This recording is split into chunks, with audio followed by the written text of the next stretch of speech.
Alors, ici, ce que je vais montrer, c'est pourquoi est-ce qu'on positionne le projecteur blanc devant et le projecteur noir derrière. En tout cas, si on projette avec un projecteur, on utilisera toujours le projecteur blanc. Et si par contre on projette avec deux projecteurs, alors là on va utiliser le projecteur noir. Alors pourquoi? Comme on peut le voir sur l'image, le projecteur noir projette beaucoup mieux que le projecteur blanc. Cependant, il a un défaut, c'est qu'on peut uniquement effectuer des réglages vers l'avant ou vers l'arrière. Vers l'avant ou vers l'arrière. C'est-à-dire que si par exemple c'est un peu penché comme on le voit ici, eh ben on ne pourra rien faire.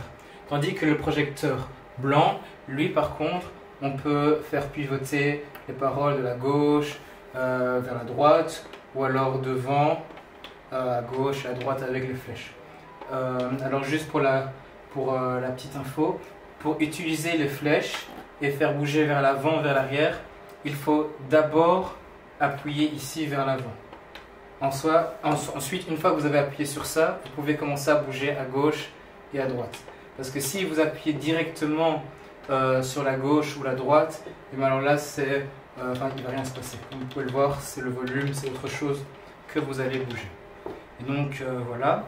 Et j'en profite aussi pour expliquer un petit truc. C'est à l'utilité du bouton source. Donc si maintenant je change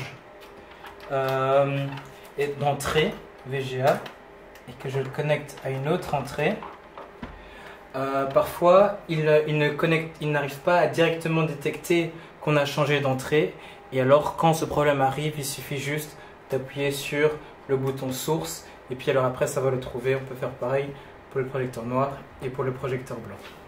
Voilà.